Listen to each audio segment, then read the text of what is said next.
feliz 2025 a todos los que os habéis conectado. Hoy es el día de Reyes, la cabalgata de los Reyes Magos. Esta noche llegan los Reyes Magos y mañana se abren los regalos. Y nuestro regalo de hoy es Ezequiel. Ezequiel, que es la tercera vez, ¿no?, que vienes.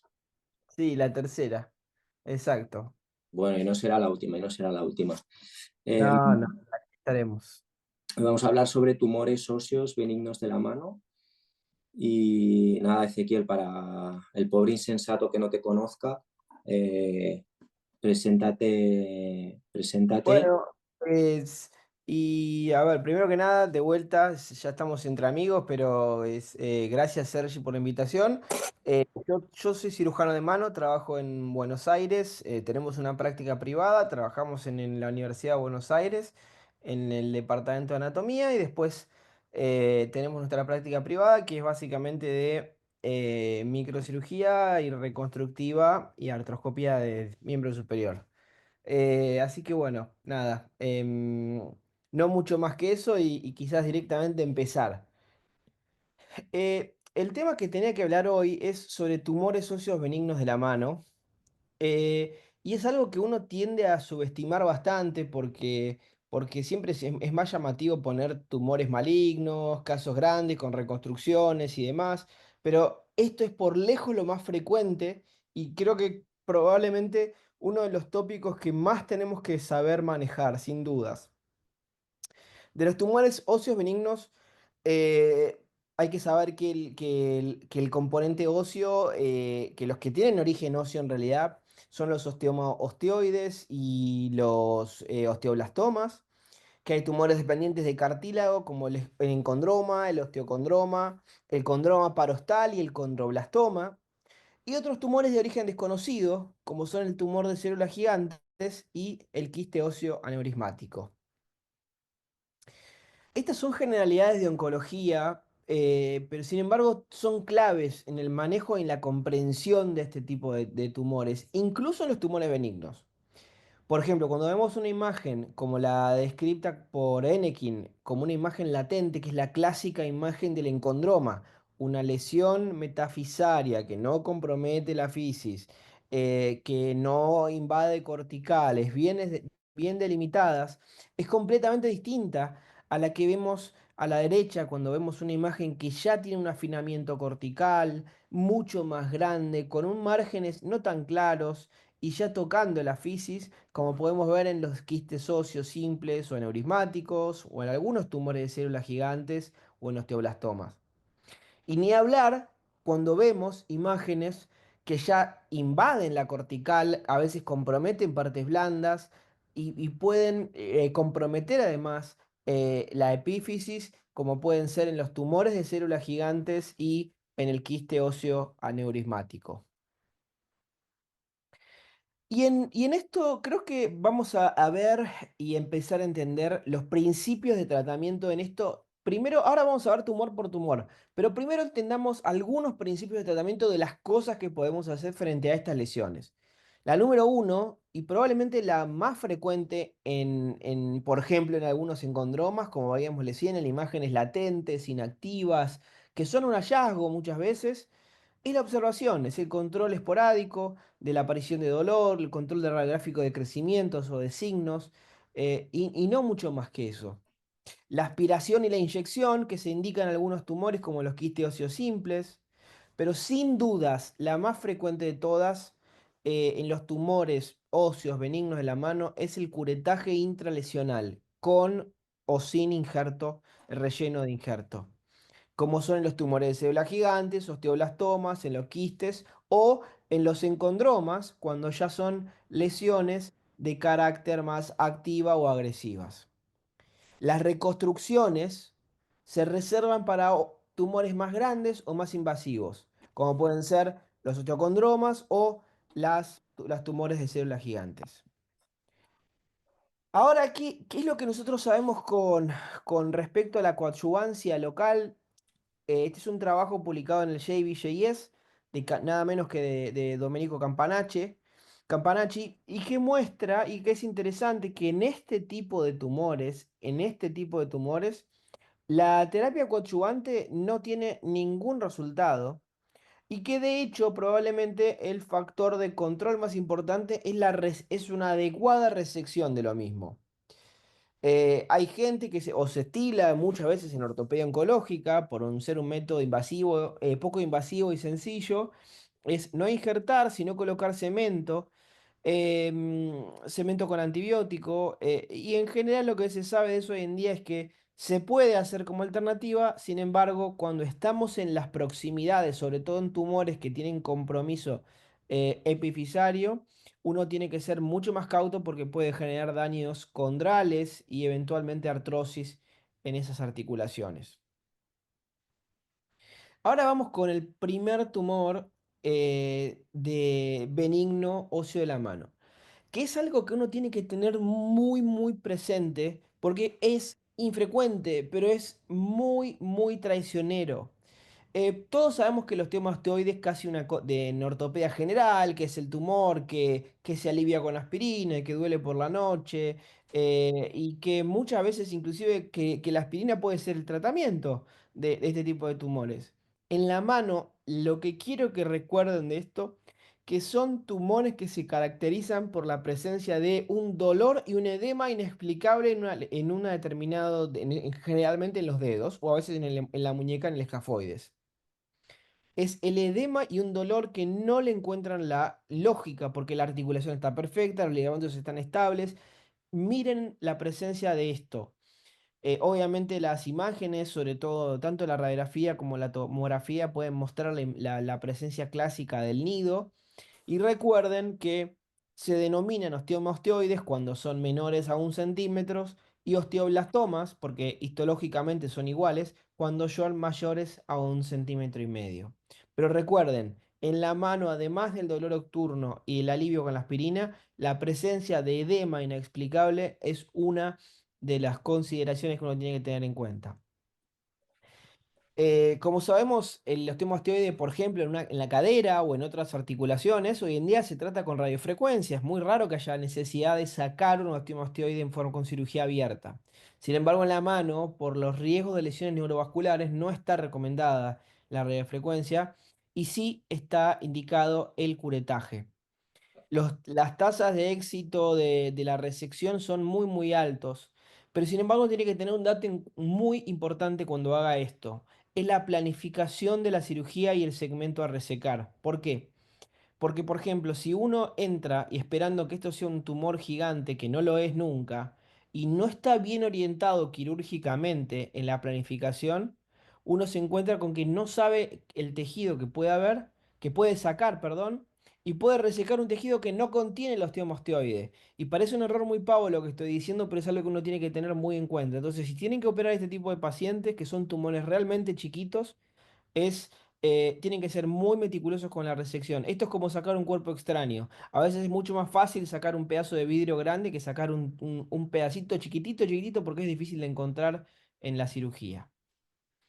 Como les decía recién, la versión histológica más grande de la misma estirpe es lo que se llama osteoblastoma. El osteoblastoma, por ejemplo, en este caso, miren cómo está afectando. Es un tumor benigno, obvio, que afecta a la fisis, pero fíjense cómo básicamente le comió casi toda la paleta humeral. Y en este caso se le hizo un trasplante osteoarticular, se le sacó la mitad de la paleta humeral, de la articulación húmero-capitelar, y se la fijó con tornillos y esa es la evolución a los 4 años, ¿no? Esto es por la edad de la paciente, que era una paciente joven, si no hubiera sido candidata para una prótesis. Otro tumor que tienen que tener en cuenta es el quiste óseo neurismático, porque ya mencionamos el osteomastoide y el osteoblastoma. El quiste óseo neurismático es un tumor benigno, sin dudas, pero es localmente agresivo. Y vuelvan a pensar en la imagen que les mostraba al principio de la clasificación de Enekin, con la característica que tiene una alta tendencia a la recurrencia. Es decir, es muy muy importante el tipo de resección que hagan. En esto es característico la presencia de los metacarpianos, Y la lesión es una lesión que es generalmente elíptica, central, que afecta a la metáfisis y en muchos casos uno puede ver niveles líquidos, distinto a un quiste óseo simple donde uno no ve solamente el agujero pero sin niveles líquidos. El tratamiento para este tipo de tumores, para el quiste óseo aneurismático, por el método de elección es el curetaje con injerto óseo, sin dudas. La resección en block, o sea, una resección más agresiva, se indica solamente cuando hay afectación articular, cuando hay compromiso óseo completo, en completo, está totalmente afectado el hueso, o cuando ya estamos frente a una recurrencia. Y de hecho, cuando a veces, pese a la resección, hay recurrencias, es cuando uno ya indica la resección del rayo, la amputación completa en esos casos. Este es un caso de ejemplo, paciente nuestro de 21 años, una masa consultada por una masa dorsal dolorosa, de 2 años de evolución. Miren la extensión, el compromiso articular que tenía, realmente es muy, muy grande. Y en este caso se lo resecamos y le hicimos un trasplante con un halo injerto osteoarticular de metacarpiano. Reemplazamos directamente toda la articulación con el metacarpiano. Este trabajo, este es un caso que publicamos en el Journal of Hand Surgery americano hace unos 6 años, 7 ya. Y lo interesante fue que obviamente miren el seguimiento, el paciente tiene una evolución que es muy buena clínicamente. Si ven como cualquier trasplante osteoarticular no vascularizado y de banco, obviamente, tiene reabsorción de la cabeza del metacarpiano, pero sin embargo todavía le sirve y el paciente no le duele y si eventualmente hay que hacerle algo, va a ser algo sencillo. Otras alternativas en este caso hubieran sido una transferencia vascularizada del pie a la mano, pero en este caso se optó por esta alternativa y la verdad que con este seguimiento 8 años es al menos una opción para considerar. Otro tumor, probablemente el otro tumor que uno tiene que considerar y tener en cuenta en esto es el tumor de células gigantes. Mismas características que el anterior, pero todavía un poco peor. Benigno, agresivo, pero a diferencia del anterior, con potencial de metástasis. El 1% de estos tumores puede metastatizar. Es característico en pacientes adultos jóvenes y en dos lugares, en el radio distal y en los metacarpianos. Si uno ve en un metacarpiano, lo primero que hace es dudar con un quiste óseo simple, como en un quiste óseo aneurismático, como el que veíamos recién. Pero en un radio distal, con una radiografía como las que está ahí abajo, como la que estamos mostrando acá, en ese caso realmente está gritándonos que es un tumor o un tumor maligno o un tumor de células gigantes. Es una lesión expansiva, lítica y que está ubicada en la epífisis. Esto es totalmente distintivo de este tipo de tumores. Son tumores epifisarios de los huesos largos, eso es muy importante. El tratamiento del TCG, hoy en día está el denosumab aceptado, controversial, pero está aceptado como alternativa. Sin embargo, el curetaje, la coadyuvancia y el relleno también es otra alternativa. Sin embargo, en los casos de afectación del radio distal muy avanzada, la resección y reconstrucción suelen ser las terapéuticas que más se usan frente a estas lesiones en el radio distal, donde en general cuando nos llegan los pacientes son pacientes bastante avanzados con aloinjerto, puede ser con peroné proximal o incluso con peroné vascularizado. Con cualquiera de esas tres opciones se pueden usar para reconstruir, tanto sea como para darle movilidad a la articulación o como para hacer una artrodesis. Miren este caso, este tumor de células gigantes. En este caso tratado, nosotros tenemos acceso a banco de huesos, con lo cual se hizo un trasplante óseo articular, se resecó entera el radio distal y se hizo una resección y se fijan la evolución que tiene. Obviamente este paciente va a tener desgaste y va a necesitar una revisión a lo largo del tiempo, pero sin embargo tiene movilidad y ganamos tiempo para hacer una artrodesis y hasta incluso si el día de mañana la necesitamos, que es muy probable, vamos a necesitar muy poco hueso para reponer, distinto a lo que sería hacer una artrosis primaria, ¿no? Donde ya necesitaríamos un puente óseo muy grande. Ahora, ¿qué sabemos o qué está descrito en este tipo de tumores, en los tumores de células gigantes, sobre la resección intralesional versus una resección amplia? Lo que sabemos básicamente es que la tasa de recurrencia es muy, muy distinta. La tasa de recurrencia en una resección intralesional es casi el 48% versus en una tasa de recurrencia del 12% cuando se hace una resección amplia. Por eso, la indicación de lo que estábamos hablando en este tipo de tumores, sobre todo en el radio distal, es sin duda ser agresivos. Por más que sea un tumor que sea, como decíamos recién, es un tumor benigno, pero es un tumor agresivo localmente y con potencial de metástasis. Así, y encima con mucha, mucha tasa de recurrencia cuando es tratado en forma poco invasiva. El otro tumor, con otras características totalmente distintas, es el quiste óseo simple. El quisquillosis simple es una lesión lítica central, ubicada en general en el canal endomedular. Es lo más frecuente por lejos, si es que lo veamos en chicos, en el húmero proximal, o en un adulto como un resabio. Es rara en la mano, y en los casos donde nosotros, por ejemplo, hemos tenido varios pacientes con quistes en el hueso grande. A ver, una de las indicaciones es hacer lo que es inyecciones intralesionales con acetato de prednisolona y en teoría los resultados son buenos. Nosotros en esto tenemos más experiencia con relleno, con un curetaje intralesional y con un relleno, pero cualquiera de esas alternativas son lógicas. El osteocondroma es, ahora entrando en lo que son los tumores de origen condral, como el osteocondroma, surgen de la superficie del hueso. Es el tumor óseo benigno más frecuente de todo el organismo, sin embargo es muy raro en la mano, y esto es muy importante tenerlo en cuenta. De vuelta, es el tumor óseo benigno más frecuente, pero en la mano es muy, muy raro. ¿Puede aparecer? Sí, claro que sí. Y como decíamos, en general cuando aparece se localiza en metacarpianos, en las falanges a veces, o en el escafoides también puede llegar a aparecer. El osteocondroma la mayoría de las veces no se trata, no se tiene, no, es solamente observación, excepto que esté generando algún síntoma de fricción o de compresión, pero si no, la conducta es expectante. La observación el tratamiento quirúrgico se reserva solamente para cuando está generando síntomas. El encondroma, probablemente si hay un tumor que tenemos que saber de estos, es este. Es el tumor óseo más frecuente en la mano, el 90%.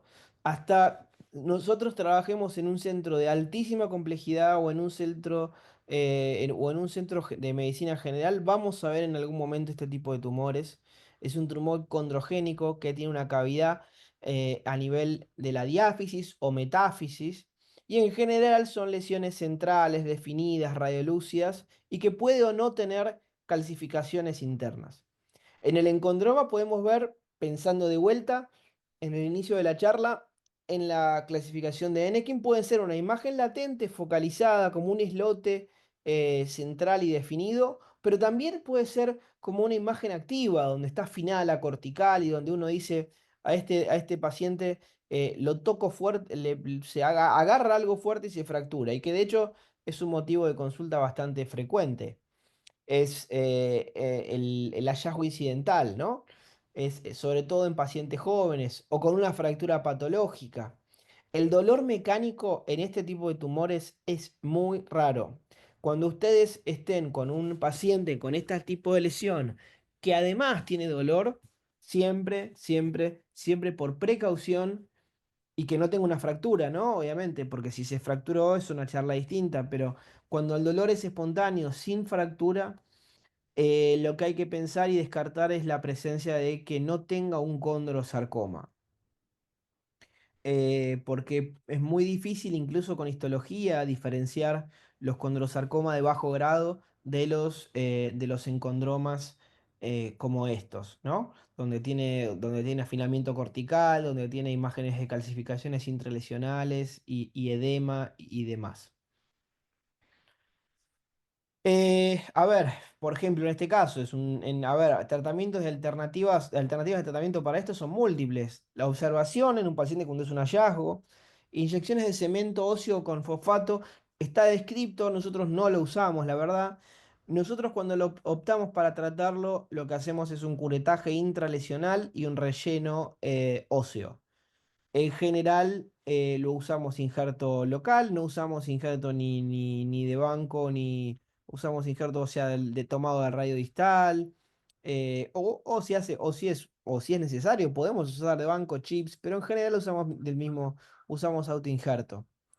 Hay que tener controles seriados radiográficos y las indicaciones son en general cuando hay fracturas patológicas o cuando hay un riesgo inminente de fractura, que es controversial esto último, pero es una posibilidad, ¿no? Porque a veces es más fácil tratarlo antes de que se fracture que cuando está fracturado. Pero ambas políticas son totalmente lógicas.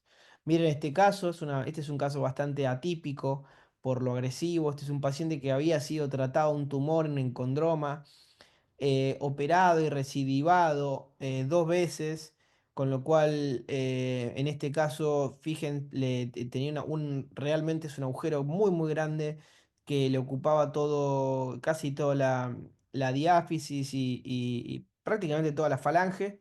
Y en este caso le hice un injerto óseo vascularizado, por eso ven los clips en la radiografía y esa es la evolución a los 3 meses. Podría haber curado quizás con injerto convencional, pero como ya era una recidiva, le hice un injerto vascularizado y ese fue el resultado.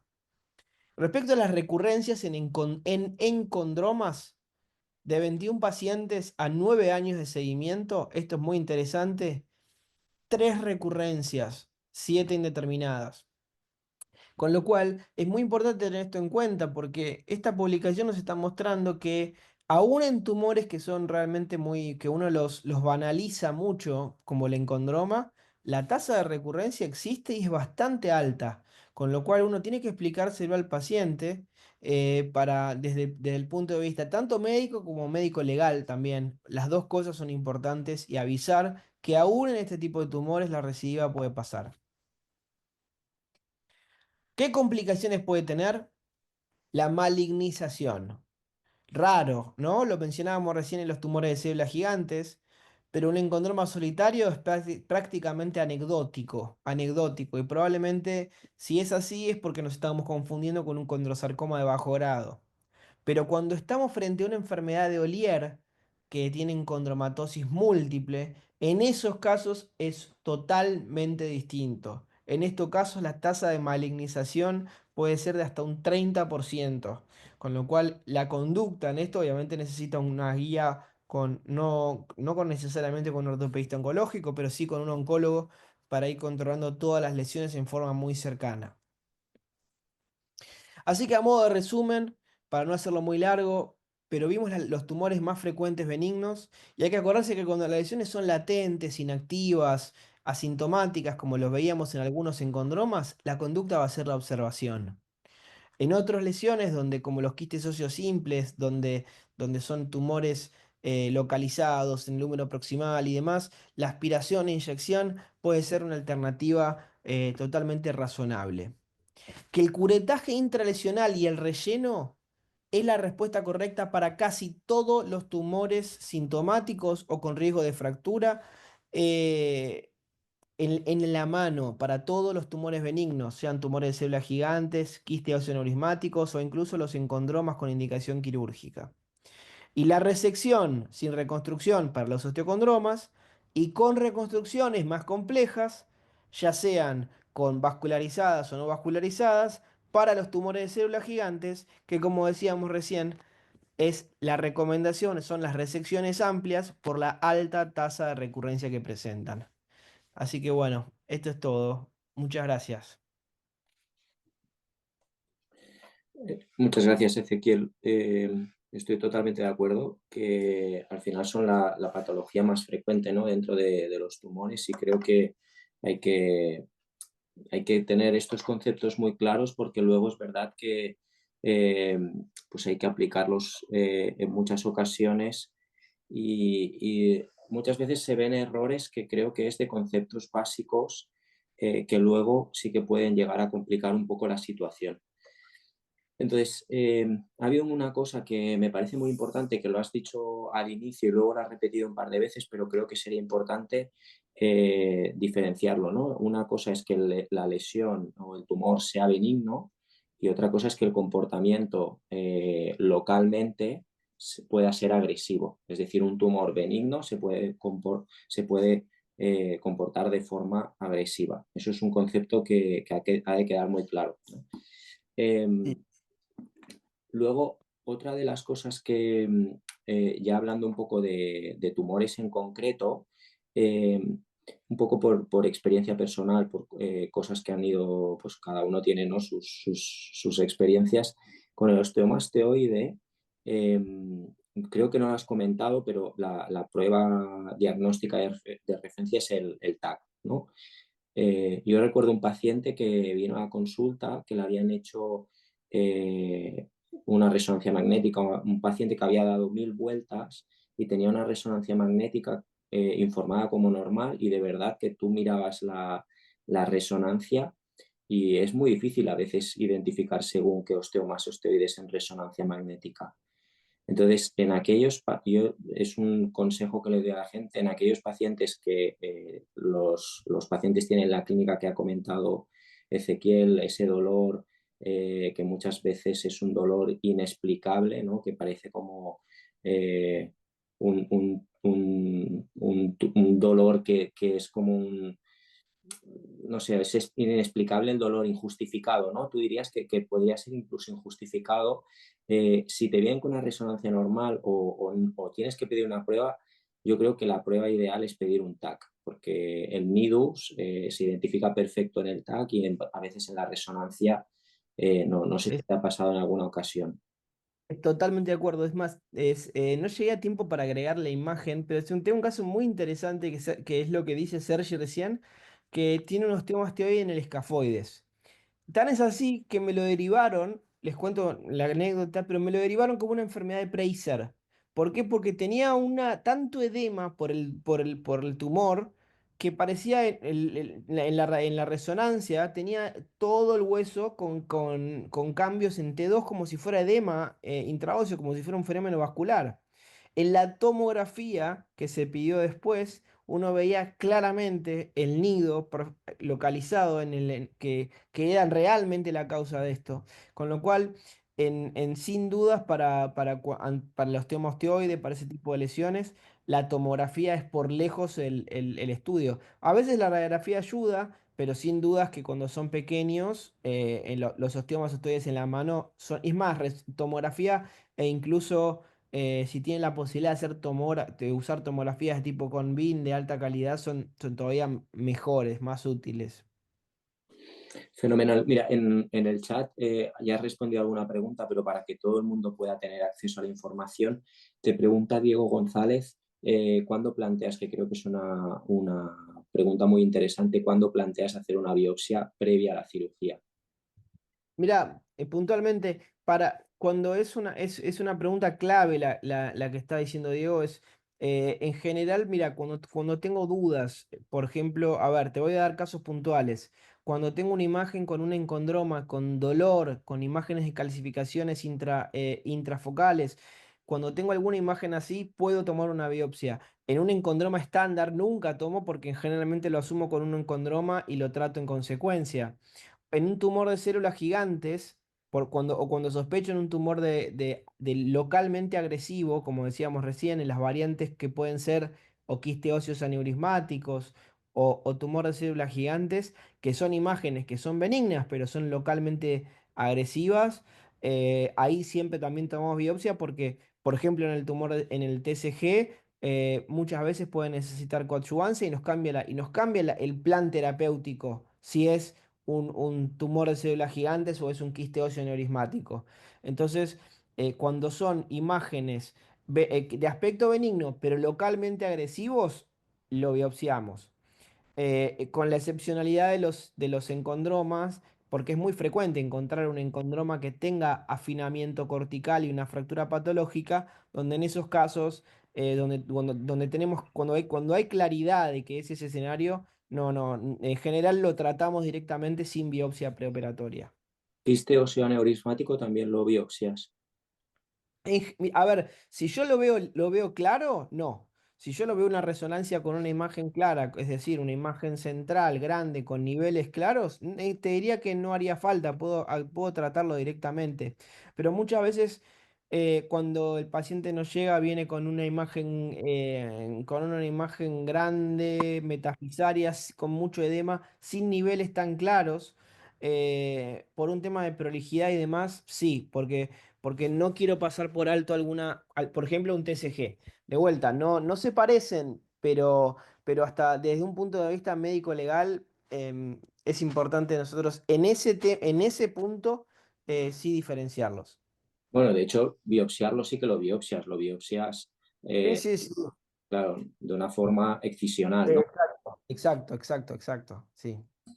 Em, quería comentar, sobre todo en cuanto al tema de las biopsias, en esa situación que es de un carácter agresivo localmente, las biopsias es muy importante diseñarlas y pensarlas por el cirujano que pueda tratar de forma definitiva ese tumor, porque a veces también pasa que lo biopsian en un centro terciario, secundario, que no va a poder hacerse cargo del paciente en caso de que ese tumor sea maligno.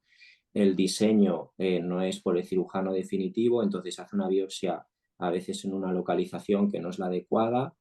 Incluso yo he llegado a ver biopsias transversales, no longitudinales al eje, y que luego realmente complican el tratamiento definitivo de ese tumor si realmente luego se define como un tumor maligno.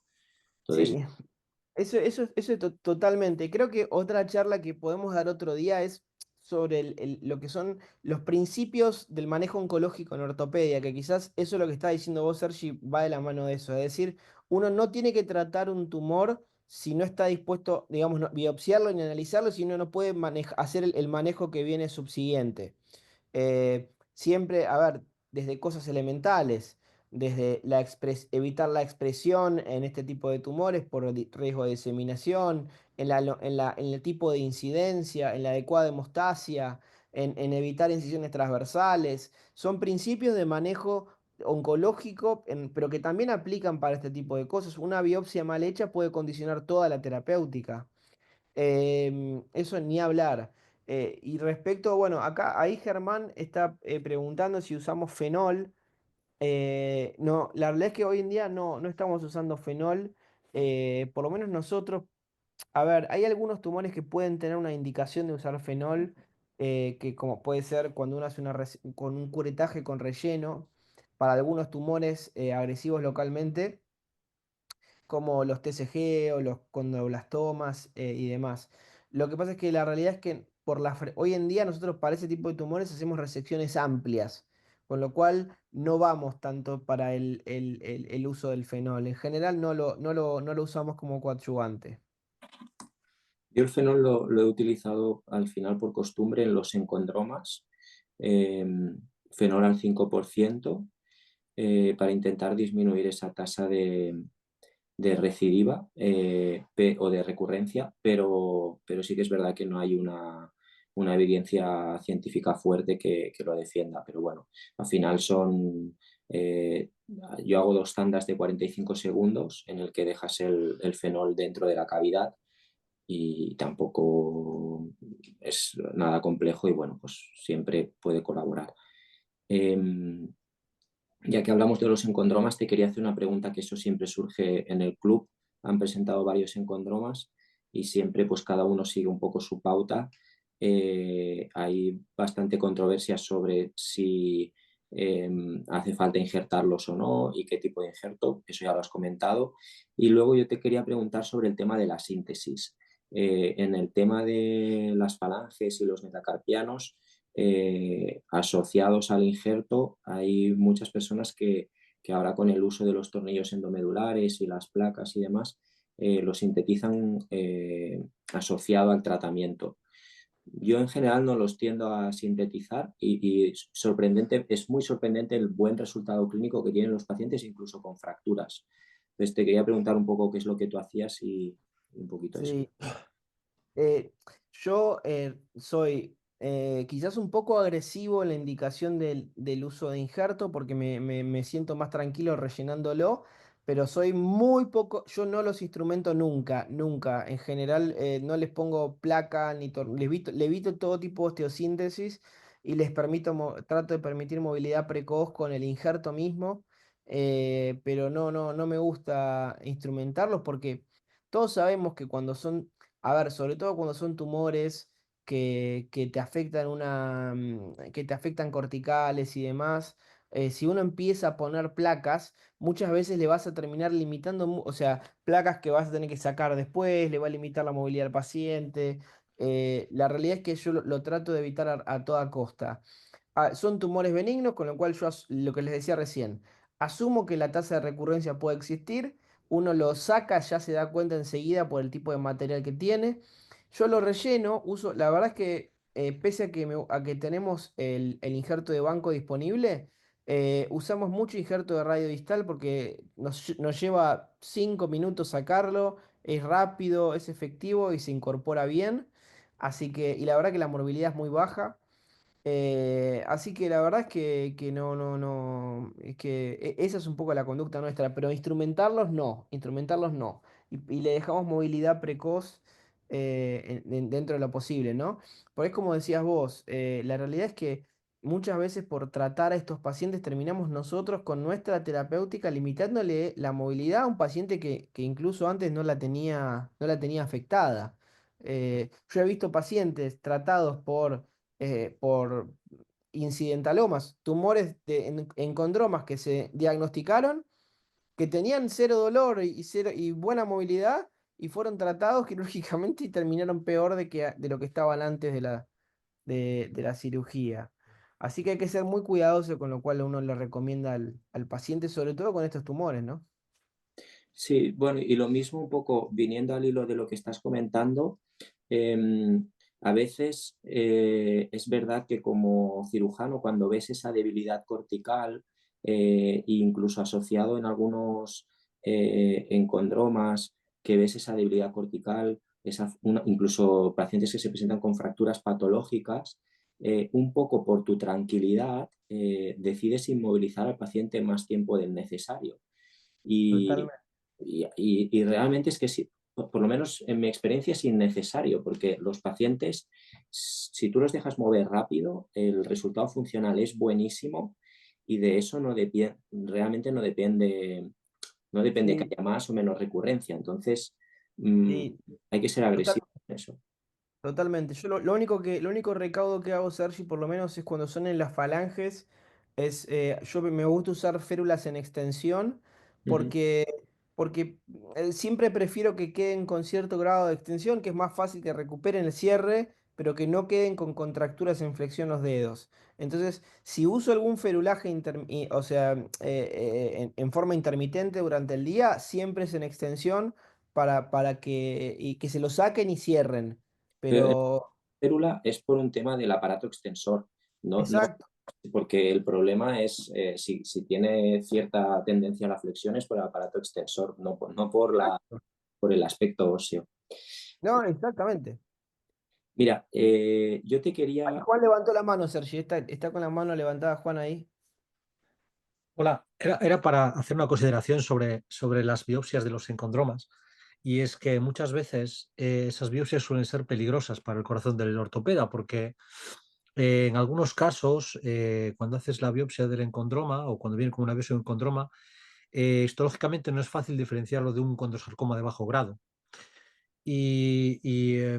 Yo recuerdo de haber leído hace tiempo un artículo de un patólogo argentino sobre cómo diferenciar un, un encondroma de un condrosarcoma de bajo grado, que era como un reporte indicando las características en resonancia y que estaría en base de partes blandas, era más porque fuera un condrosarcoma de bajo grado.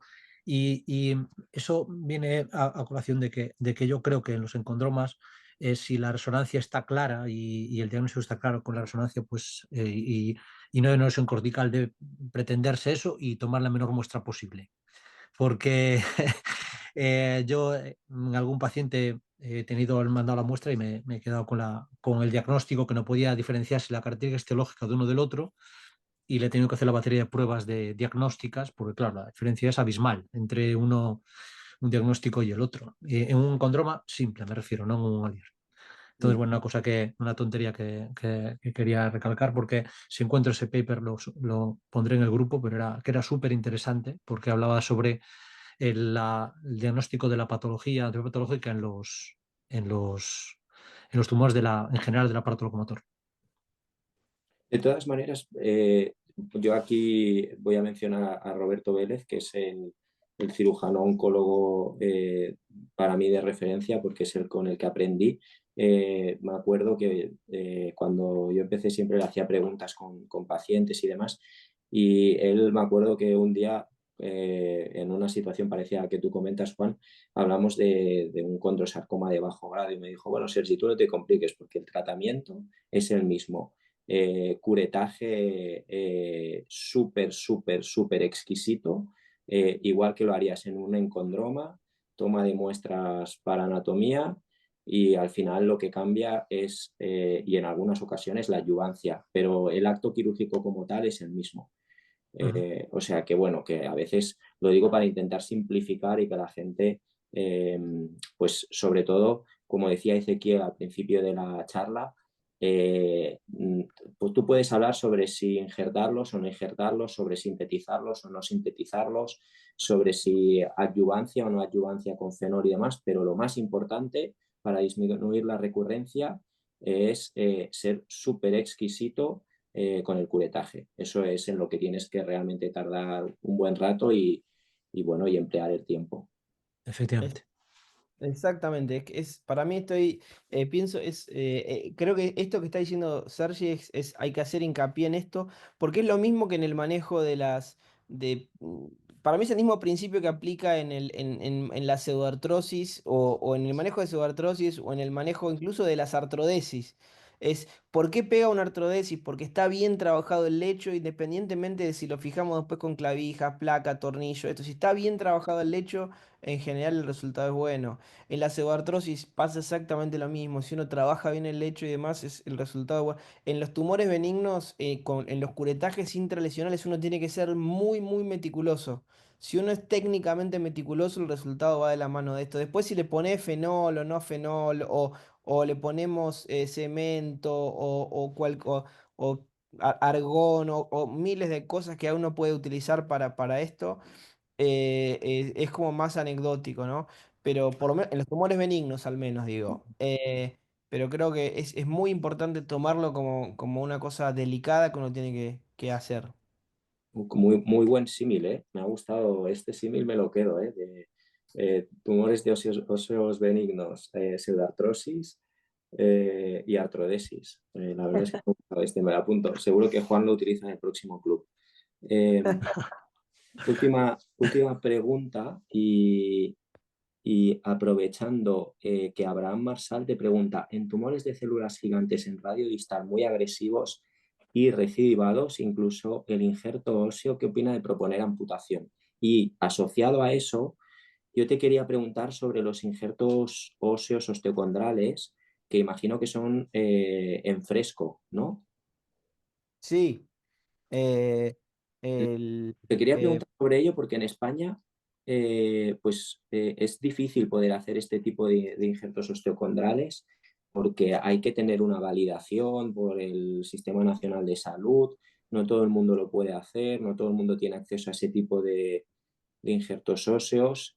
Y entonces un poco cómo funcionaba en Argentina y en Argentina es una, los trasplantes otroticulares de banco, ojo, no son fáciles también por un tema de medidas, porque pensá que por tema de frecuencia no es lo mismo segmentos que se usan a ver, es mucho más común usarlo en otros sectores del organismo.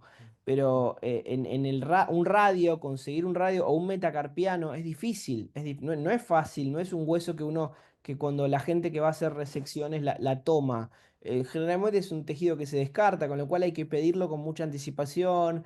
chequear que el tamaño sea coapte con el del paciente que vamos a tener. Hoy en día hay sistemas donde uno puede enviar una tomografía contralateral para hacer las mediciones y que nos vayan a decir si efectivamente estar habilitado. Y después, respecto a la parte legal, en Argentina hay un sistema que es se llama INCUCAI, que es el sistema de trasplante de órganos, bueno, uno puede hacer el trámite de validación y es accesible. Pero no es fácil de conseguir, Sergi, ¿eh? No es tampoco una cosa de que en cualquier centro hay, ni mucho menos. Lo que pasa es que eh, eh, son cirugías que para mí, cuando uno le explica bien al paciente eh, y le explica que vos podés ganar movilidad y ganar mucho tiempo, incluso con este tipo de cirugías, la realidad es que los pacientes suelen aceptarlo y preferirlo. Por lo menos esa es mi experiencia. Porque creo que es como, como dice mi papá, esta es una batalla que se gana en consultorio. Hace un mes y medio vino a ver un paciente que tenía un trasplante osteoarticular de radio, operado hace 8 años, totalmente colapsado y había que reoperarla. Pero claro, la paciente vino a ver como un fracaso, pero la paciente tuvo 8 años moviendo la muñeca y se ahorró una artrodesis 8 años. Bueno, es, a ver, me parece que había sido operada en otro lado. Y me parece que son ejemplos que son importantes para tener en cuenta de que no son la panacea los trasplantes osteoarticulares, pero son alternativas que pueden servir y que el paciente, porque sobre todo son pacientes jóvenes estos, uno tiene que explicar que seguramente van a necesitar cirugías en el futuro. ¿Tú llegarías a plantear una amputación en la situación que comenta Abraham, en un tumor, por ejemplo, de células gigantes, muy agresivo en radio distal, que ha recidivado y demás, o no?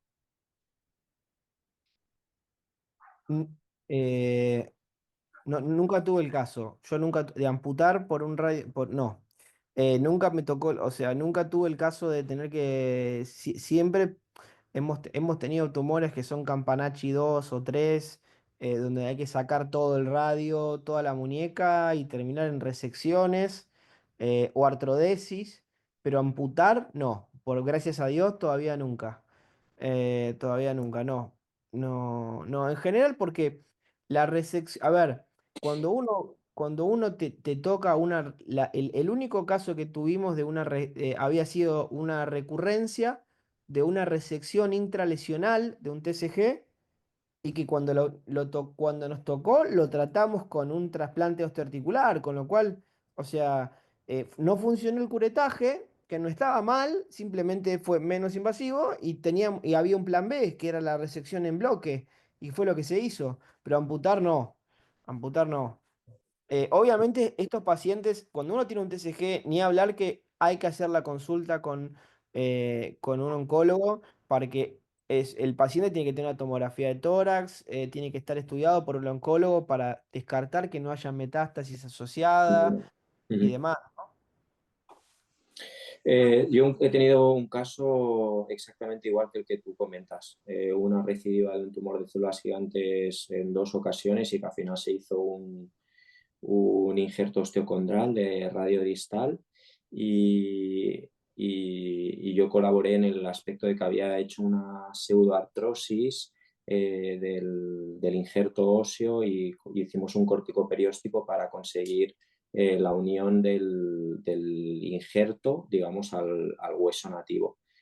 Y eso es una de las cosas que te quería comentar y que también Germán Pompolo te lo pregunta, porque ese caso yo recuerdo que la paciente, cuando ya la operamos, pues tenía varios ancos en el radio distal para reanclar toda la cápsula articular y demás.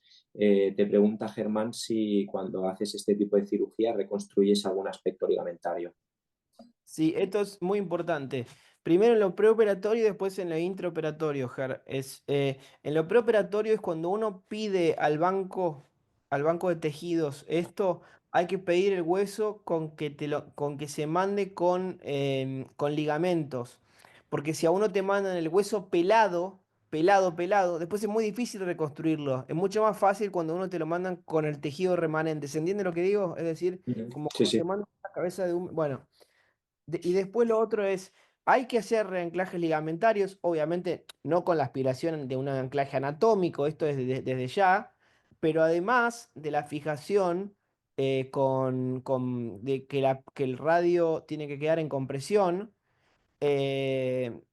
con respecto al hueso, al radio remanente, nosotros también le ponemos clavijas transarticulares, desde el radio del trasplante hacia el carpo.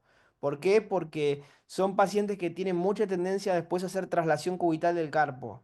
Entonces, hay que tratar de darle más tiempo al ligamento, a ese tejido, para que cicatrice y que haga algo de rigidez.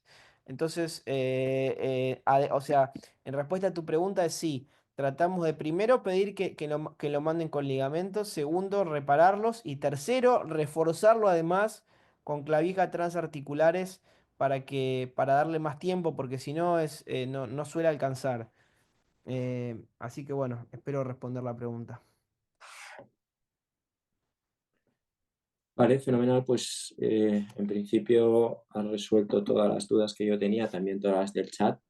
Eh, o sea que nada, fenomenal. Ha sido una charla, la verdad que muy interesante. Daniela comenta que sí, que esa charla que de principios básicos del tratamiento de la oncología ortopédica pues sería muy interesante, o sea que nos la apuntamos para de aquí unas semanas. Y nada, como siempre, gracias por tu participación. Primera charla del 2025. Acabamos con un argentino y empezamos con un argentino también. Somos como una plaga, Sergio, somos las cucarachas. Somos. Lo has dicho tú, ¿eh? No lo he dicho yo, no lo he dicho yo. Bueno, pues nada, muchas gracias, Ezequiel. Abrazo, amigos, nos vemos después. Un abrazo. Hasta luego.